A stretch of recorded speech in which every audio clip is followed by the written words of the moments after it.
E aí, família zoeira do Fogão, tudo bom com vocês? Bom, vocês conseguiram dormir? Eu não. Antes de eu botar a matéria completa aqui, dá uma moral ao canal, curta, compartilha, se inscreva aqui, adicione o sininho, que toda vez que tem vídeo importante do nosso Botafogo, eu tô aqui pra falar com vocês. Vamos lá ver a matéria completa, daqui a pouco eu volto. Selma, você lembra ontem? Falei, tem um negócio aqui, vai dar Botafogo, poderia falar mais, mas vou guardar aqui pra mim. Guardar no meu íntimo, que No você meu sabia que ia íntimo. ser 5x0, é isso? Exatamente. Não, eu não sei se eu chutaria 5x0 não, mas era baile do Botafogo. Já tinha falado aqui algumas vezes. Já. O Botafogo Porque daria. o Penharol era muito ruim. E o Botafogo muito bom. Isso. E o Botafogo muito bom. Beijo, Barreto. Até amanhã. Até amanhã. Vamos começar o Redação Sport TV. Aqui estão os nossos destaques do dia. Quinta-feira, 24 de outubro. O destaque principal tem que ser esse aí, né? A aula de futebol que o Botafogo deu no Penharol. 5x0 no segundo tempo. Os uruguaios vieram com toda a retranca planejada, funcionou por 45 minutos. Depois, que atropelamento com direito à cavadinha. Já o estado de Minas diz que Manchester City do Haaland fazendo esse golaço aí no fim. Bom, para tratar desses e de outros assuntos, aqui estão nossos debatedores de hoje, Rodrigo Coutinho e Carlos Eduardo Éboli. Tudo bem, Coutinho? Fala, Barreto, tudo bem? Um abraço para você, pro Éboli, pessoal de casa. Você citou bem aí o atropelamento do Botafogo ontem, né? Um dia que certamente o torcedor alvinegro e todo mundo que gosta de futebol vai ter em alta conta aí ao longo da história, né? A gente foi imaginar a maior vitória do Botafogo na Libertadores, se considerarmos, né, que o 6x0 sobre a Aurora foi pré-Libertadores. Então, dentro da Libertadores, fase de grupos mais mata-mata, esse 5x0 é a maior vitória da história do Botafogo na competição e a maior derrota da história do Penharol em mata-mata de Libertadores. Então, o Penharol chegou a levar goleada, levou algumas goleadas já, né? É a 49ª edição que o Penharol participa da Libertadores, então já levou bastante goleada, levou de 5x0, já levou de 6x1, mas na fase mata-mata é a primeira vez que é goleado dessa forma, né? 5 gols de diferença, 5 gols em 28 minutos, né? Impressionante realmente como foi avassalador o segundo tempo do Botafogo ontem. Carlos Eduardo Éboli. Marcelo Barreto. Quase que direto do Newton Santos para a bancada do Redação, né, Éboli? Bom dia. Tudo bem, Barreto? Bom dia, Rodrigo, bom dia a todos que acompanham aqui o Redação. É a diferença, gente. Ainda é essa diferença do futebol brasileiro para o resto do continente. Às vezes acontece uma surpresa aqui, outra ali, como um Boca na final da última Libertadores, né? Que Deus sabe lá como chegou na decisão, aos trancos e barrancos. Um Boca muito mais defensivo do que ofensivo, apostando nos pênaltis. E quebrou a sequência de finais brasileiras que vai voltar agora. E na casa dos argentinos, na casa do River. Porque o Atlético Mineiro não vai fazer jogo de volta, né? O Atlético Mineiro vai fazer reconhecimento de gramado, né? Para a final, no jogo da volta contra o River Plate. E o Botafogo já está lá. Um Botafogo que mostra hoje o melhor futebol do continente. Agora vai ter que provar isso na decisão contra o Atlético Mineiro. Mas o segundo tempo ontem do Botafogo... Já marcou a decisão? Está marcado dia 30. Dia 30 de novembro. Buenos Aires. 16 horas. Isso. Monumental. Botafogo e Atlético Botafogo Mineiro. e Atlético. Se acontecer algo diferente, eu só imagino com muito contrariado isso do lado do Atlético com o River Plate, porque tem um 3x0 ali, é um River Plate, mas não vejo força nenhuma no River Plate. Vai ser ali, porque o Botafogo já está na decisão. Acho que a diretoria do Botafogo, em função de tudo que aconteceu na atmosfera desse jogo, infelizmente, deveria orientar os seus torcedores a não irem a Montevidéu. Acho que a torcida do Botafogo não deveria, nenhum botafoguense deveria ir a Montevidéu. Para quê? Para se machucar, porque vai ser jogo da forra, vai ser dentro e fora de campo, vai ser jogo da forra. Acho que o Arthur Jorge devia colocar um time reserva, com todo respeito às reservas, que não estou falando, bota reserva para apanhar, não é isso. Mas é que tem que pensar assim agora no Campeonato Brasileiro, até o dia 30 de novembro, o Botafogo tem que pensar em sustentar a liderança do Campeonato Brasileiro. E esse segundo jogo é um jogo protocolar, mas vai ser o jogo da forra, vai ser um jogo tenso. Né? O Penharol não vai fazer um amistoso com o Botafogo. Né? E ontem foram 45 minutos do melhor time da América, eu não tenho dúvida nenhuma. E é difícil a gente pensar algo negativo num 5x0 histórico. O negativo é o primeiro tempo. O positivo é como o Botafogo conseguiu fazer uma releitura para o segundo tempo e encaixar o que ele tem de melhor, furando o bloqueio defensivo do Penharol, que se mostrou eficiente no primeiro tempo, na minha opinião, Rodrigo. muito pela ineficiência do Botafogo. Uma certa apatia, passividade. Foi um Botafogo completamente sem atitude no primeiro tempo. Atitudes individuais, movimentos coletivos. E no segundo tempo, com 15 minutos, encaixando isso, já estava 3-0. Eu acho que na reta final do primeiro tempo, o Botafogo já começa a se aproximar de algo mais próximo daquilo que ele tem o costume de fazer. Mas ainda por uma assim, atitude longe. individual do Luiz Henrique. E acho que também, se a gente olha na reta final, já na reta final do primeiro tempo, o mesmo movimento que o Savarino faz, que gera o primeiro gol do Botafogo, né? Que é uma bola que o Luiz Henrique recebe na meia direita, a gente viu anteriormente, ele daqui a pouco vai ver de novo. Né? O Savarino faz a diagonal entre os zagueiros. E é engraçado o quanto o Luiz Henrique é um cara de tanto talento, que o quarto zagueiro do Peñarol, ele tá preocupado se o Luiz Henrique vai passar do Max Oliveira, que é o lateral esquerdo. O que o quarto zagueiro faz? Ele dá um passo à frente para reduzir o espaço de cobertura. É justamente a lacuna que o Savarino encontra para entrar em diagonal e receber em profundidade. Então, é legal a gente falar isso, né? O Botafogo muda bastante do primeiro para o segundo tempo, realmente, encaixa melhor os movimentos, acha aquilo que faz, assim, de mais maravilhoso na temporada, né? Que é essa liberdade, é os 4 jogadores de frente, de se encontrarem quase sempre pelo centro do campo, dos laterais passando bem abertos no campo de ataque, do Marlon Freitas trabalhando por trás da linha da bola, mas não teve desespero, né? Não teve, meu Deus do céu, vamos começar a cruzar a bola na área, né? Vamos começar a fazer ligação direta, a botar zagueiro na área toda hora. O Botafogo chegou à goleada, construiu a goleada da forma em que construiu grande parte das vitórias na temporada, né? Com o tipo de jogo que gosta de fazer, com o tipo de jogo que treina, com essas conexões, como do primeiro gol do Luiz Henrique com o Savarino, e posteriormente, né, com os espaços surgindo. A gente já viu várias vezes o Botafogo construir placares elásticos nessa temporada com contra-ataque, né, com o adversário se abrindo um pouco mais. Jogo mais aberto. Jogo mais aberto. E isso também apareceu no segundo momento, então foi muito legal de ver. É claro, existe essa disparidade técnica? Existe. Existe também, não é porque o Peñarol tomou de 5-0 ontem que passou a ser um time que não saiba se defender. O Peñarol sabe se defender, tanto é que chegou até aqui com um repertório limitado que tem tecnicamente falando. Mas o Botafogo superou isso. O Botafogo mostrou ontem que um time mais qualificado tecnicamente, quando bem treinado, quando tem repertório de jogo, né? Quando consegue ter treino, jogadas planejadas, combinadas para abrir uma defesa fechada, é perfeitamente possível você construir um bom resultado em cima disso. Eu acho que esse é um ponto fundamental, né? O time bem treinado que se acerta no vestiário, sem o treinador precisar fazer alterações de jogadores. Então, acho que houve uma leitura muito precisa de jogadores com o treinador no intervalo e um entendimento do que deveria ser feito de maneira imediata no segundo tempo. Porque a reação do Botafogo partiu do primeiro minuto do segundo tempo. Foi impressionante. No primeiro minuto a gente já viu um Botafogo posicionado de maneira diferente, com uma atitude diferente, com uma movimentação diferente, já conseguindo a primeira finalização antes do primeiro minuto, com o Savarino, que não apareceu no primeiro tempo. As ausências técnicas do Savarino, do Almada, fizeram muito mal ao Botafogo. A falta da chegada do Gregory e do Marlon Freitas, que é uma característica do Botafogo. O próprio Marlon fez um primeiro tempo bem abaixo, errando passes que não costuma errar. Lentidão na saída, um time lento, um time imprevisível. E aí bate aquilo no íntimo de cada jogador. Pô, a gente sabe jogar mais do que isso. O Peñarol é um time bem armado, Rodrigo. O Peñarol não é um time... Ninguém chega numa semifinal de Libertadores porque tem um rostinho bonito ou porque deu sorte. Né?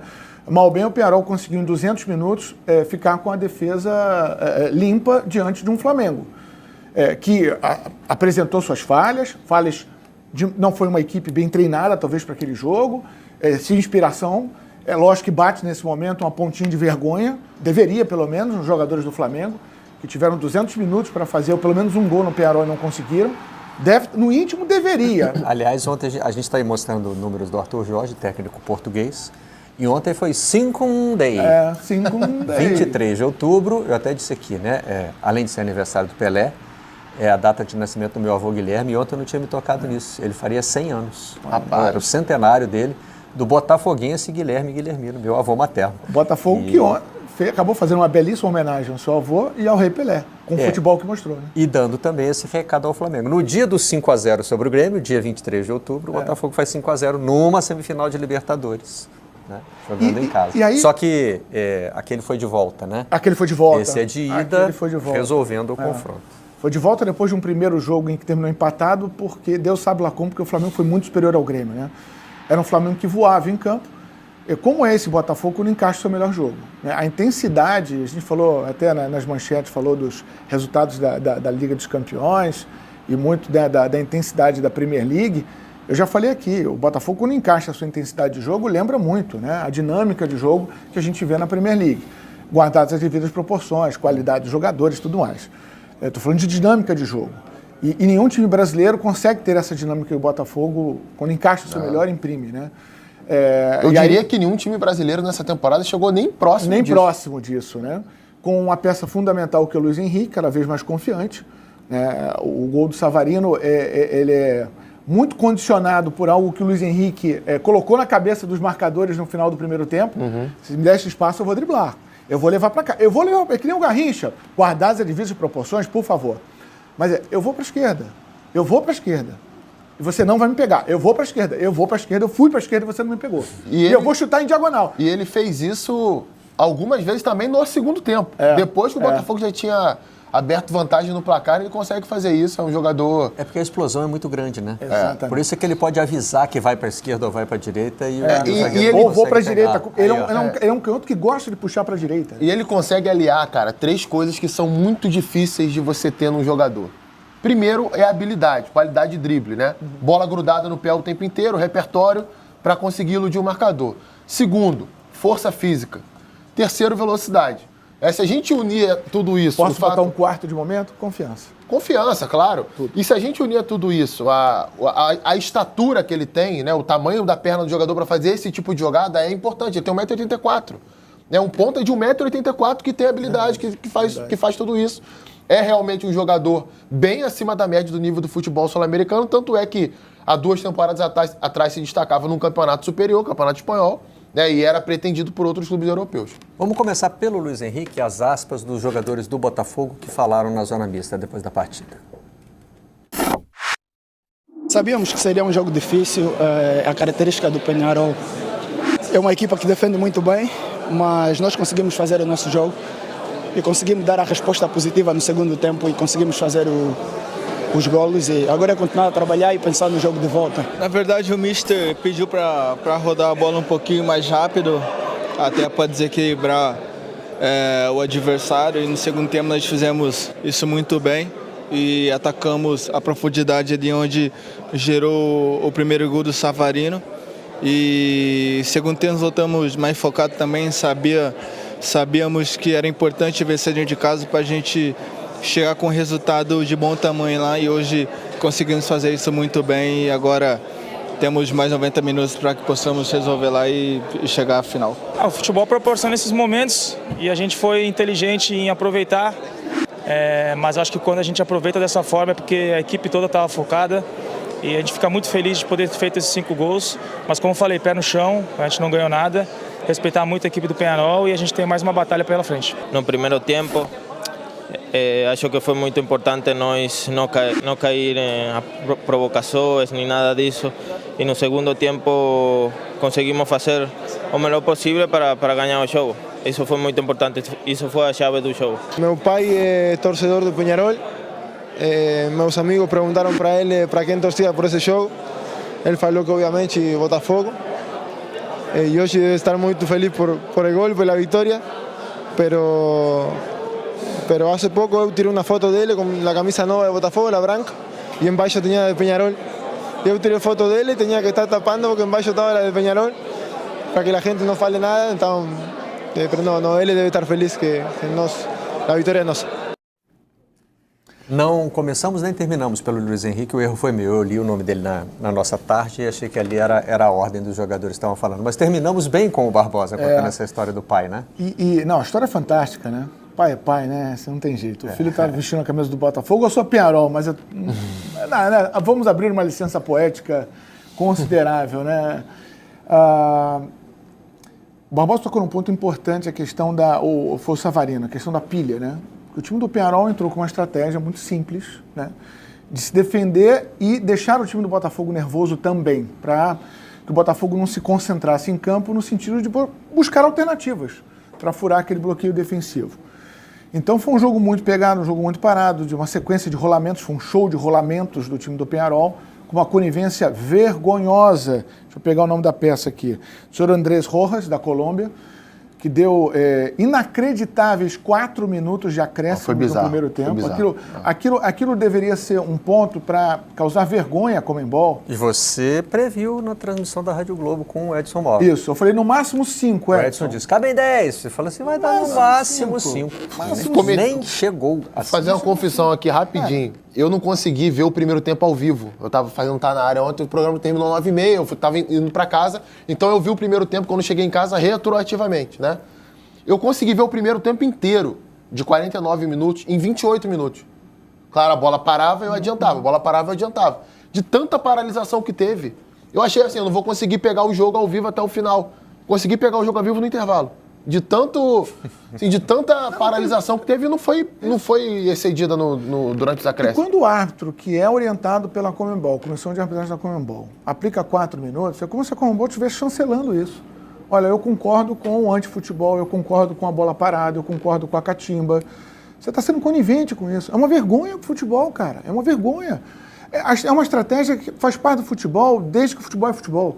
Ok, mas hoje você tem instrumentos, inclusive orientações para coibir isso. E a Conmebol não se recicla nesse sentido. Vamos lembrar aqui, passar um histórico rápido dos jogos de Sul-Americana, de Libertadores. Os acréscimos são sempre assim muito econômicos. E em todos os jogos, mais acirrados principalmente, o visitante explora esse tipo de situação, porque sabe que a Conmebol, que o árbitro não vai aplicar o acréscimo necessário. Mas posso te falar? É muito cansativo para o árbitro fazer o jogo correr. Eu também sei. Porque ninguém quer que o jogo corra. Ninguém quer. E às vezes nem ele também. Ele quer dar uma respiradinha. Seguradinha, né? Vamos dar uma descansada. Dar uma controlada também no ritmo do jogador. Mas ficar dando aqueles 15 minutos de acréscimo da FIFA também... Não, é o extremo. Tem que ser um nem outro. São 15 minutos que também não vão andar. Exatamente. Dentro desses 15, os goleiros vão bater tiro de meta cada vez mais devagar. Quanto mais vai chegando perto do fim, mais demora um tiro de meta. É isso, Assim, os tiros de meta hoje no futebol duram 1 minuto, em média. Os mesmos que fizeram dos tiros de meta do Rossi, no jogo contra o Corinthians, sim. A regra dos 6 segundos no futebol é só contar, gente. Olha pra televisão e fica contando. Essa regra nunca vai pegou dar na história do segundos futebol. E nenhum juiz marca. Porque assim, vai dar uma confusão danada.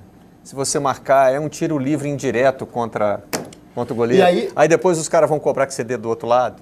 Aí você vai ter que ficar contando todas. Os caras não querem. E aí a gente vê o quanto a visão da FIFA com relação ao jogo é eurocêntrica, né? Porque esse tipo de coisa, é claro que em casos isolados podem acontecer no futebol europeu. A gente pode ver ali um time fazendo isso, mas geralmente é coibido de imediato pelo árbitro. Aqui na América do Sul, não só nos campeonatos nacionais, mas em Libertadores Sul-Americana, isso acontece toda semana e não se tem nenhuma iniciativa de tentar alterar, criar uma regra para minimizar essa situação. Gente, o goleiro do Peru atrasava tiro de meta dando bronca no juiz. O Galesse, né? A bola na marca, ficava gritando com o juiz, balançando o dedo, não sei o quê, e não batia. E eu acho foi que tomar ontem... um cartão amarelo, sei lá, sim. no fim do jogo, Foi uma vergonha. E depois de tomar o cartão amarelo, continuou xingando o juiz. Porque ele recebe, depois do cartão amarelo, ele sabe que ele não vai ser expulso por isso, aí que ele ganha mais liberdade ainda para soltar tudo que ele tem na cabeça.